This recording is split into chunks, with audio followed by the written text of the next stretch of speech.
오늘 저에게 주신 하나님의 말씀은 누가복음 12장 16절부터 21절까지 말씀입니다. 누가복음 12장 16절부터 21절까지 말씀입니다.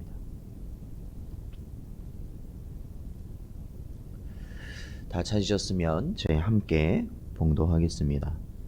또 비유로 그들에게 말하여 이르시되 한 부자가 그 밭에 소출이 풍성하매 심중에 생각하여 이르되 내가 곡식 쌓아 둘 곳이 없으니 어찌할까 하고 또 이르되 내가 이렇게 하리라 내 곡간을 헐고 더 크게 짓고 내 모든 곡식과 물건을 거기 쌓아 두리라. 또 내가 내 영혼에게 이르되 영혼아 여러 해 쓸 물건을 많이 쌓아 두었으니 평안히 쉬고 먹고 마시고 즐거워하자 하리라 하되 하나님은 이르시되 어리석은 자여 오늘 밤에 내 영혼을 도로 찾으리니 그러면 내 준비한 것이 누구의 것이 되겠느냐 하셨으니 자기를 위하여 재물을 쌓아두고 하나님께 대하여 부요하지 못한 자가 이와 같으니라. 아멘. 기도하겠습니다. 하나님 아버지 감사합니다. 언제나 저희를 불쌍히 여기셔서 은혜 가운데 살아가게 하셔서 한 주간도 저희들 은혜 중에 거하게 하시고 오늘도 저희들 주의 말씀 앞에 나아갑니다. 주님 이 시간 저희에게 말씀하여 주시옵시고 이 마지막 때에 주의 은혜를 바라보며 살아가는 저희가 되게 하여 주시옵소서. 간절히 바라오며 예수님의 이름으로 기도하옵나이다. 아멘.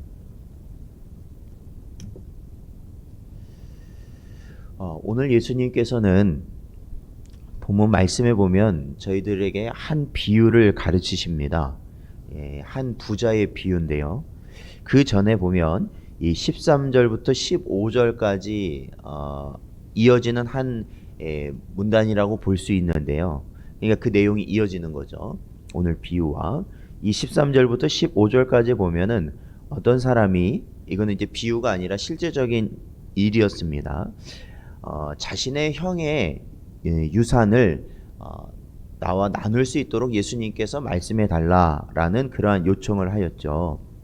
근데 이걸 보면 여기서 중요한 게 뭐냐면 예수님께 자신의 형의 재산을 자기와 나눌 수 있도록 말씀해 주십시오라고 말한, 그러니까 아마도 동생이겠죠. 동생이 그러한 유산의 분배를 예수님께 요청했을 때 예수님이 말씀하신 것은 결국에는 이 탐심을 주의하라라는 겁니다. 탐심. 결국에는 이 성도에게 있어서 탐심이 우리에게 우리가 신앙생활을 함에 있어서도 성도로서 이 탐심의 마음을 갖는 것을 항상 주의해야 되는 것이죠. 이 골로새서 3장 5절의 말씀에 봐도 이 탐심이라는 건 결국 뭐냐면은 우상 숭배가 되기 때문에 그렇습니다. 이 탐심이라는 것이. 자, 예수님께서는 오늘 비유를 통해서 탐심이라는 것이 실제적으로 어떤 것인지 우리에게 잘 보여주시고 계십니다.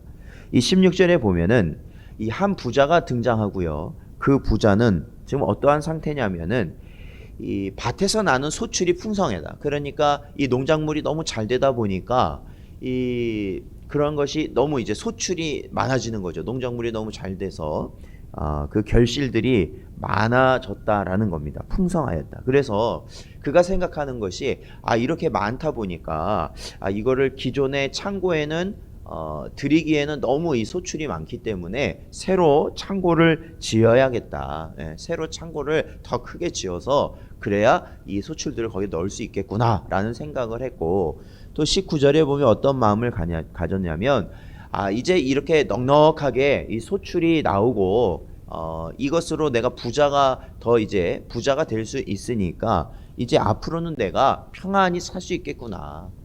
쉬고 먹고 하면서 살 수 있겠구나라는 마음을 가졌다라는 것입니다. 그런데 하나님께서 그 모습을 보시고 어떻게 하셨다라는 거예요. 그 사람의 영혼을 찾는다면, 그러니까 그 사람의 생명을 거두신다면 그날 밤, 그러니까 이 부자가 이제 이 넉넉하니까 살만하니까 내가 이제 평안하겠구나라고 생각했던 그날 하나님께서 그 생명을 취하신다면 그가 누리겠다고 생각했던 모든 재물을 어떻게 하겠느냐라는 것이죠. 그와는 상관이 없어진다라는 것입니다. 그러니까 자신을 위해 준비했지만 결국 그게 자신을 위한 것이 아닌 것이 돼버리는 것이죠. 그래서 21절 보면 예수님께서는 그러한 자에게 자기를 위하여 재물을 쌓아두는 자다. 자기를 위해 재물을 쌓아뒀다. 그리고 그러한 자는 어떠한 자라는 겁니까? 하나님께 대하여는 부요한 자가 되지 못한 모습이다라는 것입니다. 그러므로 사랑하는 성도 여러분, 결국 이 탐심이라는 것은요, 뭐 아주 심한 욕심, 뭐 남을 착취하거나 뭐 이런 거에만 탐심이라는 것이 적용되는 것이 아니라 결국엔 자기 자신의 삶을 위해서, 그렇죠? 자기 자신의 삶을 위해서 모아놓는 재물들, 그러한 것들을 탐심이라고 주님은 말씀하시는 거예요. 그러니까 자기 자신을 위해 취하는 겁니다.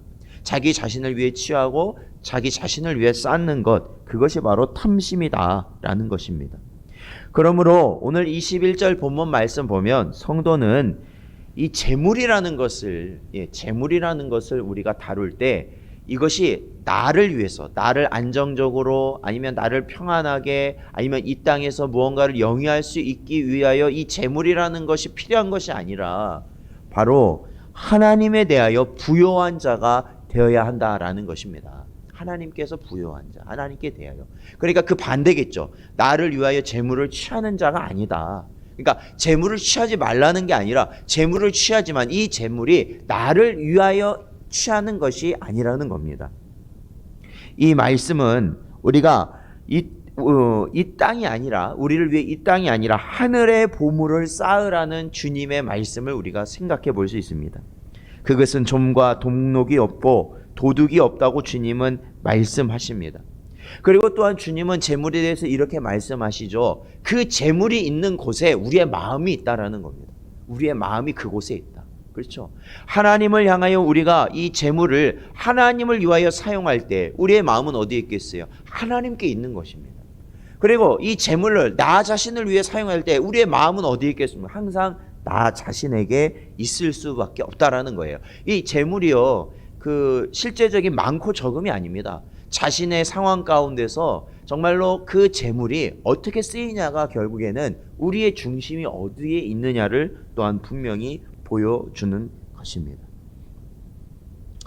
실제적으로 우리에게 허락되어진 모든 재물이 있지 않습니까? 하나님께서 하나님의 백성에게도 그 재물을 사용할 수 있도록 재물을 허락하시죠. 취할 수 있도록. 그런데 이 재물이라는 것은 결국에는 하나님께서 성도가 하나님의 일을 감당하라고 하나님은 우리에게 주신 것이 재물입니다. 그러므로 하나님의 영광을 위하여 사용되어져야 한다는 것이죠. 고린도전서 10장 31절, 그런즉 너희가 먹든지 마시든지 무엇을 하든지 다 하나님의 영광을 위하여 하라라고 사도 바울은 가르치고 있습니다. 사랑하는 성도 여러분, 오늘 모든 사람의 관심사가 무엇입니까? 물론 역병이라는 것에도 관심사가 있지만 그보다 더 앞서는 것 같아요. 그것은 바로 경제적 위기의 극복입니다. 그러니까 굉장히 돈에 민감한 시대를 살아갑니다. 그러나 이러할 때 우리는 하나님이 주신 분별력을 분명히 가져야 합니다. 그것은 바로 나에게 주어진 이 모든 재물의 주인은 하나님이십니다. 그리고 우리는 그것을 맡아서 주의 일을 감당하는 청직이라는 것이죠. 그러므로 우리는 우리에게 주어진 것을 주를 위하여 사용하고 주께 드리는 것을 우리가 아까워하지 않아야 된다라는 거예요. 두려워하지 않아야 된다는 겁니다. 인색하지 않아야 된다라는 것이죠. 그것이 바로 하나님이 주신 지혜로 살아가는 분별하는 자의 삶이다. 그러한 성도다. 그리고 하나님께 대하여 부요한 삶을 사는 자다라는 것을 기억하시고 오늘 하루도 주의 말씀을 붙들고 살아가시는 여러분들 되시기를 주님의 이름으로 축원드립니다.